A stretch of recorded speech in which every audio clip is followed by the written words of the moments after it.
صلی علی سیدنا و مولانا محمد وعلی آل سیدنا و مولانا محمد وبارک وسلم۔ سامعین گرامی، یہ رات 1 سال بعد آئی ہے تو ہم سارے لوگ اس کے استقبال کے لیے یہاں پر جمع ہیں۔ اگر یہ برکتوں والی رات روز آتی تو روز ہر رات کا جو ہم حشر کرتے ہیں وہی حشر ہم اس رات کا بھی کرتے ہیں۔ سادی نے کہا ہے، گر ہم شبہ شب قدر بودے، شب قدر بے قدر بودے۔ اگر ساری راتیں شب قدر کی ہو جاتی تو شب قدر کی بھی بے قدری ہوتی۔ یہ میں آپ جتنے لوگ ہیں ہم تو علامت ہیں، اصل مراد سارے انسان ہیں کہ یہ انسان بڑا ناشکرہ ہے، وہیں کھڑے کھڑے یہ بدل جاتا ہے، اور رب کی اتنی نعمتیں ہیں جن کی کوئی انتہا ہی نہیں ہے، تو ان سب کو ٹھکرا دیتے ہیں اور اللہ جل جلالہ کی کفران نعمت کر دیتا ہے یہ انسان۔ اور پھر اتنی اس انسان میں ڈھٹائی ہے، قیامت کے روز اللہ جل جلالہ حضرت نوح علیہ السلام سے کی امت سے بات چیت کرے گا، اور حضرت نوح علیہ السلام سے بھی بات چیت کرے گا، اور حضرت نوح علیہ السلام سے فرمائے گا کیا آپ نے میرا پیغام ان لوگوں تک پہنچا دیا تھا؟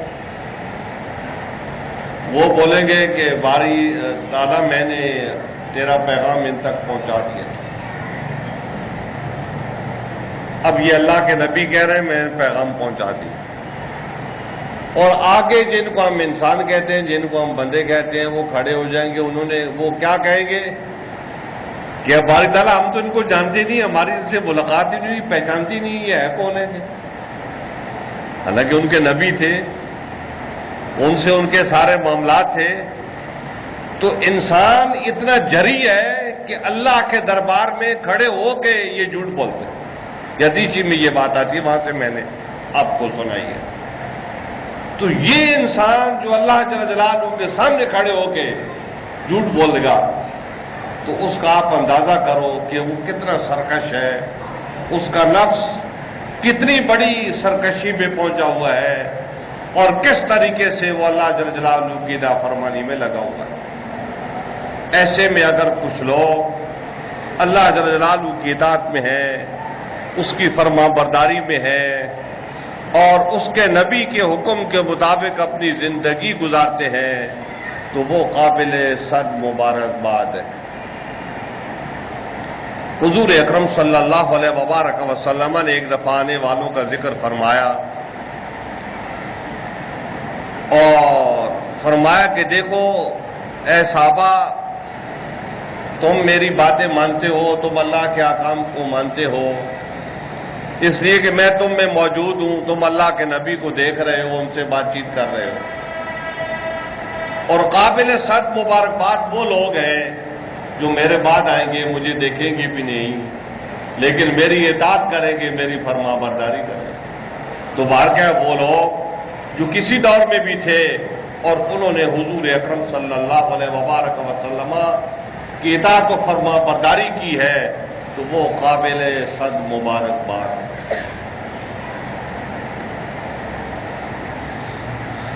حضور اکرم صلی اللہ علیہ وبارک وسلم کے صحابہ کرام نے ایک دفعہ آپ کی خدمت عالیہ میں گزارش کی کہ ہماری عمر 60-70 سال ہوتی ہے تو ہماری نیکیاں بھی کم ہوں گی، اور پرانے لوگ جو ہیں ان کی امتیں، ان کی عمریں زیادہ ہوتی تھی تو ان کی نیکیاں بھی زیادہ ہوں گی۔ تو حضور اکرم صلی اللہ علیہ وبارک وسلم کی امت کو اللہ نے بہت ساری مراعات دی، جیسے لیلۃ القدر ہے کہ وہ ایک رات آپ عبادت کرو تو وہ الف شہر 1000 مہینوں کے برابر ہے۔ ایک رات کی عبادت۔ تو اس طریقے سے گویا کہ اللہ جل جلالہ نے بہت ساری رعایتیں دی ہیں، تو ان رعایتوں میں سے آج کی یہ رات بھی ہے کہ حضور اکرم صلی اللہ علیہ وبارک وسلم ارشاد فرماتے ہیں، اللہ جل جلالہ آسمان دنیا پر نزول اجلال فرماتا ہے اور وہ پوچھتا ہے کہ ہے کوئی مغفرت کا طلبگار، ہے کوئی رزق مانگنے والا، ہے کوئی صحت مانگنے والا؟ تو اللہ جل جلالہ اپنے بندوں کو اس طریقے سے نوازتا ہے، جو اس سے طلب کرتے ہیں ان کو وہ دیتا ہے اور بھرپور طریقے سے دیتا ہے۔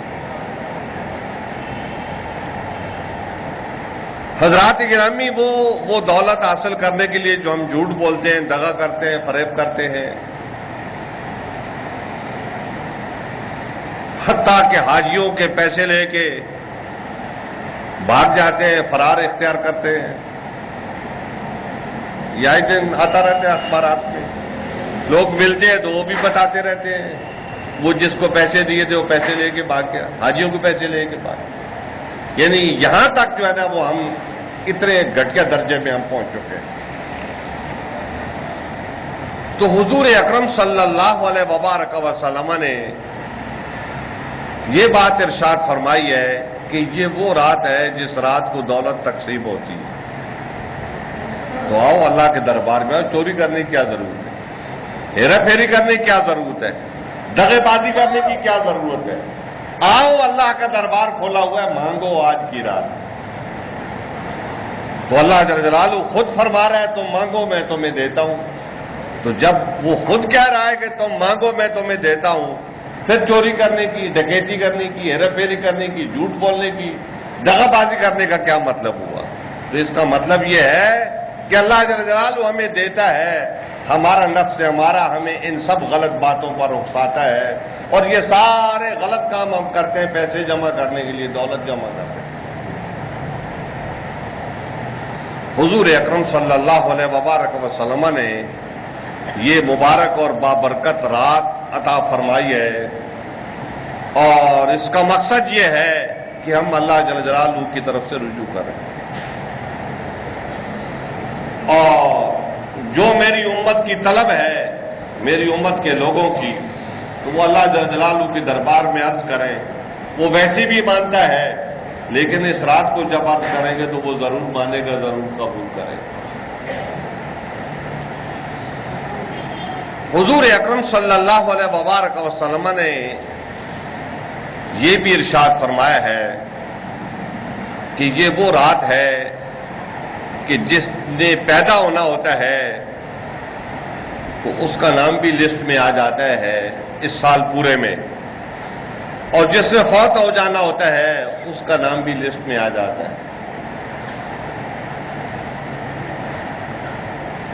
اور نئے نئے کام جو ہونے ہوتے ہیں، فرشتوں کو جو کام سونپا جاتا ہے تو اس طریقے سے ان کو بتا دیا جاتا ہے کہ یہ کام تم نے کرنا ہے، اس میں یہ ساری باتیں آتی ہیں۔ تو اللہ جل جلالہ نے گویا کہ یہ ایک موقع دیا ہے کہ تمہارا نظام تبدیل ہوتا ہے ہر سال میں، تو جب وہ تبدیلی آتی ہے تو اس تبدیلی کے وقت اگر تم اللہ جل جلالہ کی طرف رجوع کرو اور اس سے بھلائی مانگو، اس سے خیر مانگو، اس سے صحت مانگو، اس سے اچھائی مانگو، اس سے دولت مانگو، اور جو آپ کی طلب ہے وہ آپ اس سے مانگو، تو اللہ جل جلالہ تمہیں عطا فرما دے گا۔ اس سال میں تمہیں زیادہ دے دے گا، کیونکہ وہ دینے والا ہے، وہ لینے والا نہیں ہے۔ یہ لینے کا سبب جو ہے وہ آدمی خود بنتا ہے۔ اللہ جل جلالہ عطا فرماتا ہے اور بے تحاشا عطا فرماتا ہے، لیکن جب وہ چھینتا ہے تو اس میں بندے کی اپنی غلطی ہوتی ہے۔ اللہ جل جلالہ بلا وجہ کسی سے دولت چھینتا نہیں ہے۔ باہر کے انسانوں کو، مسلمانوں کو اللہ جل جلالہ نے، ان کے نبی نے یہ موقع دیا کہ وہ اس مبارک رات میں اللہ کی طرف رجوع کریں اور اپنی حاجات میں، اپنی پریشانیوں میں، اپنی مصیبتوں میں اس کو پکاریں اور اس سے مدد طلب کریں، تو یقیناً اللہ جل جلالہ مدد فرمانے والا ہے۔ حضور اکرم صلی اللہ علیہ وبارک وسلم اس مبارک رات میں کیا کام کرتے تھے؟ آپ یہ کرتے تھے کہ اس رات کو اللہ کی عبادت کرتے تھے. عبادت تو آپ روز ہی کرتے تھے، لیکن اس رات کو روز کے معمول سے زیادہ عبادت کرتے. اور ام المومنین حضرت عائشہ صدیقہ رضی اللہ تعالی عنہ فرماتی ہیں کہ ایک رات میری آنکھ کھلی تو نبی علیہ السلام گھر میں نہیں تھے، تو میں آپ کی تلاش میں نکلی تو میں نے دیکھا کہ آپ جنت البقیع میں ہیں اور لوگوں کے لیے دعائیں کر رہے ہیں امت کے. گویا حضور اکرم صلی اللہ علیہ وبارک وسلم جنت البقیع میں تشریف لے گئے. دعا تو آپ گھر میں بیٹھ کے بھی کر سکتے ہیں، دعا کا تو مسئلہ نہیں تھا، لیکن یہ اعزاز تھا بقیع والوں کا کہ اللہ کے نبی آدھی رات کو ان کے پاس پہنچے اور ان میں بیٹھ کے ان کے لیے دعا کر رہے ہیں، ان کا اعزاز. تو یہ حضور اکرم صلی اللہ علیہ وبارک وسلم کی سنت مقرر ہو گئی، طریقہ مقرر ہو گیا. تو اب مسلمانوں کو حضور اکرم صلی اللہ علیہ وبارک وسلم کے طریقے پر عمل کرنا چاہیے اور اس رات کو قبرستان میں جانا چاہیے.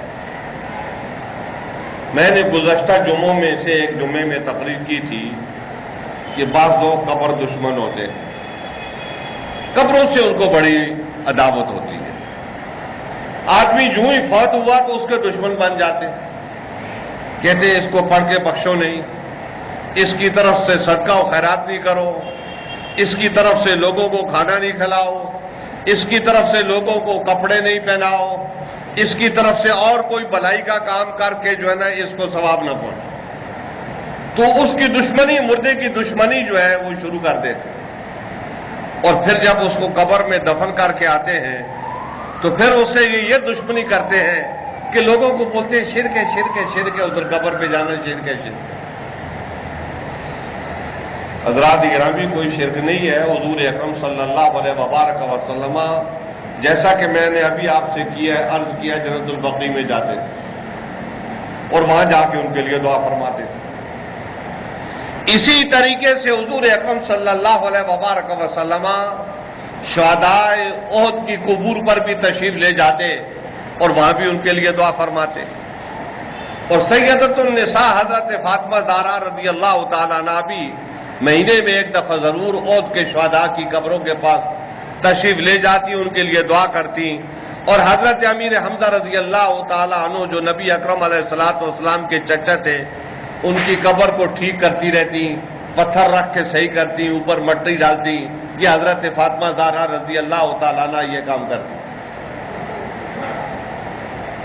تو گویا قبروں پہ جانا، وہاں جا کے دعا کرنا، یہ حضور اکرم صلی اللہ علیہ وبارک وسلم آپ کی صاحبزادی اور صحابہ کرام کا طریقہ مبارک. اس لیے لوگوں کو قبروں پہ جانے سے روکنا، وہاں جا کے دعا کرنے سے روکنا، یہ اسلام نہیں ہے. یہ اسلام کے ساتھ ظلم ہے، نا انصافی ہے.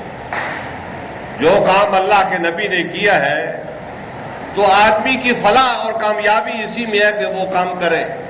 اگر وہ نبی والا کام نہیں کرتا تو پھر اس کی کامیابی نہیں ہے. خلاف پیغمبر کسے راہ گزید کہ ہر کس بمنزل رہا حد رسید، کہ اللہ کے نبی کے خلاف، یعنی اللہ کے نبی کے راستے کے خلاف کسی اور راستے پر جب کوئی آدمی چلتا ہے تو وہ اپنی منزل مقصود کو نہیں پا سکتا. تو حضور اکرم صلی اللہ علیہ وبارک وسلم کی اتباع اور آپ کی پیروی جو ہے وہ لازم ہے. حضور اکرم صلی اللہ علیہ وبارک وسلم تو اپنی والدہ کی قبر مبارک پر بھی گئے تھے جو مدینہ منورہ اور مکہ معظمہ کے پرانے راستے میں آتی تھی، تو آپ کو اس میں بھی تشریف لے گئے تھے. حضور اکرم صلی اللہ علیہ وبارک وسلم کے ایک صحابی تھے، تو انہوں نے اپنی یہ ذمہ داری مقرر کر رکھی تھی کہ وہ بیلچہ لیے وہ پھرتے رہتے تھے. تو صحابہ کرام کی جو قبریں مدینہ منورہ میں ہوتی تھی ان کو وہ ٹھیک کرتے رہے. یہ انہوں نے اپنی ذمہ داری لے رکھی اور ان کو کبھی کسی نے نہیں کہا کہ قبروں کے نشان مٹا دو، یہ شرک ہے. قبروں کو اونچا کرنا شرک ہے، قبروں کو باقی رکھنا شرک ہے. ان کو کسی نے نہیں کہا، نہ ان کو یہ مسئلہ پتا تھا. اب لوگوں کو یہ مسئلہ پتا چلا ہے کہ قبروں پہ جانا جو ہے وہ نعوذ باللہ من ذالک شرک.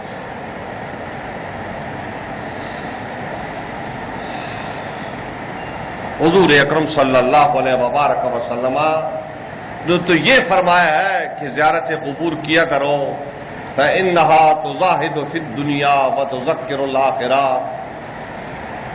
کہ قبرستان میں جانے سے دنیا سے بے رغبتی پیدا ہوتی ہے اور آخرت یاد آتی ہے۔ تو جب آخرت یاد آتی ہے تو یہی تو مومن کا کام ہے کہ یہ دنیا میں رہتے ہوئے دنیا سے دل نہ لگائے اور اپنا دل جو ہے وہ آخرت کی طرف رکھے۔ وہ حضرت شیخ سعدی نے اسی لیے کہا، منے دل بری دیر نا پائیدار، رسادی ہمیں یک سخن یاددار، کہ سعدی کی ایک ہی نصیحت ہے، تو اس کو گرہ میں باندھ، اور وہ کیا ہے؟ وہ یہ ہے کہ اس دنیا سے محبت نہیں کرنا، اس دنیا سے دل نہیں لگانا۔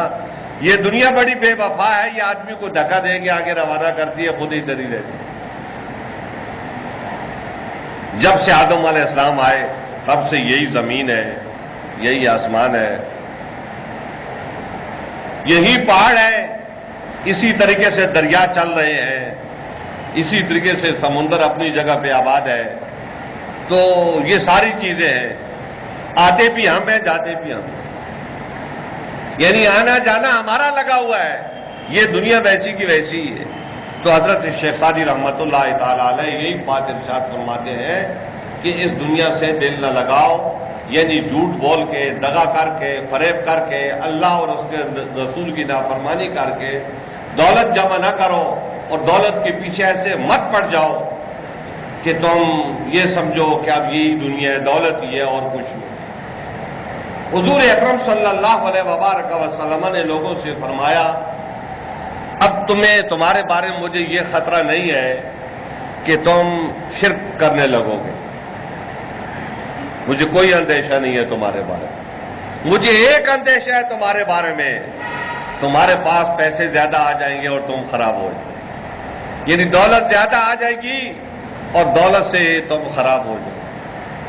تو یہ دولت کا نشہ ہوتا ہے، جس کے پاس ہوتی ہے اس کی گردن یوں ہوتی ہے، اس کے اندر عاجزی اور انکساری نہیں آتی۔ بہت کم لوگ ہوتے ہیں کہ اتنی دولت کے باوجود بھی وہ عاجزی اور انکساری سے کم ہوتے ہیں۔ محلے میں وہ دولت مند آدمی جو ہے وہ آدمی کو آدمی نہیں سمجھتا، اس کو انسان نظر نہیں آتا، گردن یوں اکڑ کے رکھتا ہے اور یوں آنکھیں دکھا کے وہ باتیں کرتا ہے۔ یہ کیا چیز ہے؟ جہاں دیکھو یہی حال ہے، یہ کیا چیز ہے؟ یہ دولت کا تکبر ہے۔ اسی طریقے سے ایک آدمی عام آدمی تھا، پتہ چلا وہ وزیر بن گئے، وہ وزیر بن گئے تو وہ آپ کو پہچاننے سے انکار کر دے گا، آپ کا بچپن کا دوست ہوگا، بولے گا جاؤ میں تمہیں نہیں جانتا ہوں، وہ آپ حیران رہ جاؤ کہ یار یہ کہہ رہے ہیں کہ میں تمہیں نہیں جانتا ہوں۔ تو یہ دولت اور اقتدار جو ہے جب یہ آتے ہیں تو آدمی کی پہچان ہوتی ہے، کمینے لوگ بدمست ہو جاتے ہیں اور شرفا اور اچھے لوگ اپنی عاجزی اور انکساری پر قائم رہتے ہیں۔ تو حضور اکرم صلی اللہ علیہ وبارک وسلم نے یہ بات ارشاد فرمائی ہے۔ تو اس لیے حضرات صوفیہ کرام اس بات پر بہت زور دیتے ہیں کہ دنیا کی محبت دل میں نہیں بسانی چاہیے، ضرورت سب کی ہے، اچھی یا بری، تھوڑی یا زیادہ، سب کی ضرورت ہے، لیکن یہ کہ اس سے دل نہیں لگانا چاہیے، کیونکہ جب آدمی اس سے دل لگاتا ہے تو جھوٹ بولتا ہے، دغا کرتا ہے، فریب کرتا ہے، اللہ اور اس کے رسول کی نافرمانی کرتا ہے۔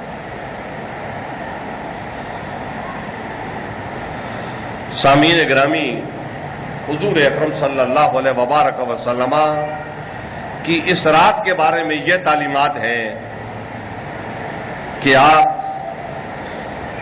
اس رات کو توبہ کے طور پہ گزارو، اپنے گناہوں کی معافی مانگو، اپنے اپنے گریبان میں جھانکو۔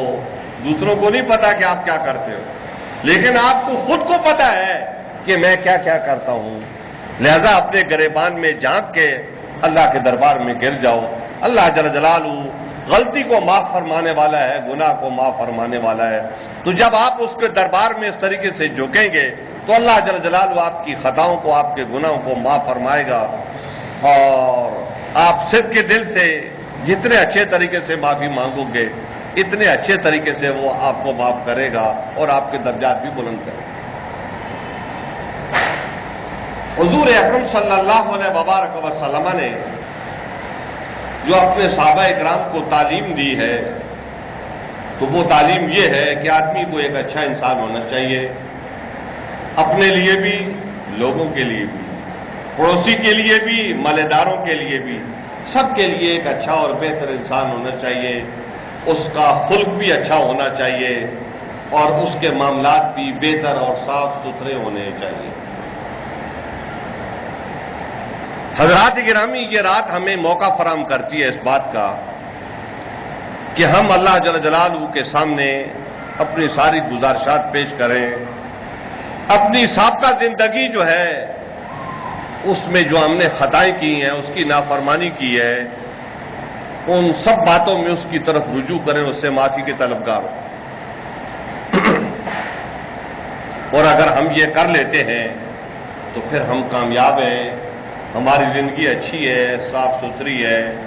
حضرات گرامی، جو لوگ زندہ ہوں گے ان کے لیے یہ رات دوبارہ آئے گی اور دوبارہ بھی ان کو موقع ملے گا، اور اپنے سال میں جو خامیاں اور کوتاہیاں ہوئی ہیں تو وہ ان کو پھر اللہ جل جلالہ کی بارگاہ میں پیش کرے گا، اللہ جل جلالہ پھر معاف کرے گا۔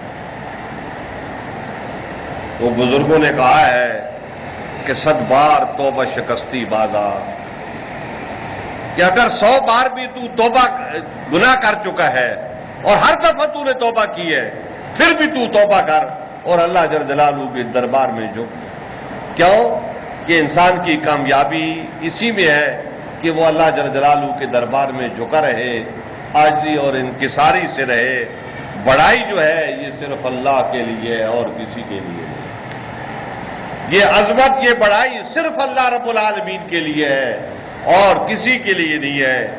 انسان تو خاک کا پتلا ہے، تو اس کو اسی حساب سے عاجزی اور انکساری سے کام لینا چاہیے۔ یہ مبارک رات ہے، تو اس مبارک رات میں ہمیں اس موقع کو ضائع نہیں ہونے دینا چاہیے۔ اللہ جل جلالہ مجھے بھی اور آپ کو بھی اس بات کی توفیق عطا فرمائے کہ ہم اس کی طرف رجوع کریں اور اپنے دل میں خیال کریں کہ باری تعالیٰ جو نمازیں ہم نے نہیں پڑھی ہیں یہ ہماری غلطی تھی، اب کل سے ہم اپنی نماز کو پکا کر رہے ہیں اور سیدھے راستے پہ چل رہے ہیں۔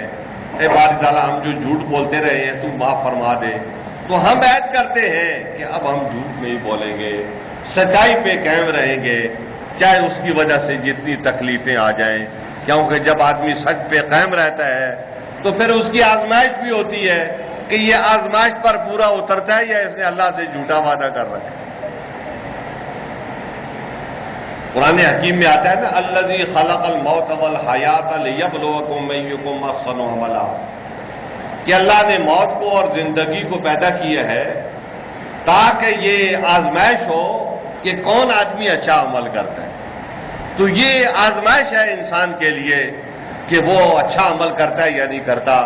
تو باہر کیا ہے، ہر انسان کو اللہ جل جلالہ کی طرف رجوع کرنا چاہیے، توبہ کرنی چاہیے، اور نماز کے بارے میں، والدین کے بارے میں، اور اپنے عزیز و اقارب کے ساتھ جو وہ زیادتی کرتا ہے تو ان زیادتیوں پر نظر ثانی کرنی چاہیے اور اللہ جل جلالہ کے دربار میں جھکنا چاہیے، اس سے معافی مانگنی چاہیے۔ اے اللہ، ہماری ساری خطائیں ہمیں معاف فرما، ہماری بخشش فرما، اور جو لوگ فوت ہو گئے ہیں گزشتہ سال وہ ہمارے ساتھ تھے، آج وہ اپنے مرکز میں پہنچ چکے ہیں، اے باری تعالیٰ ان کی مغفرت فرما، انہیں جنت الفردوس میں اعلیٰ مقام عطا فرما۔ وصلی اللہ تعالی علی خیر خلقہ محمد وآلہ واصحابہ اجمعین۔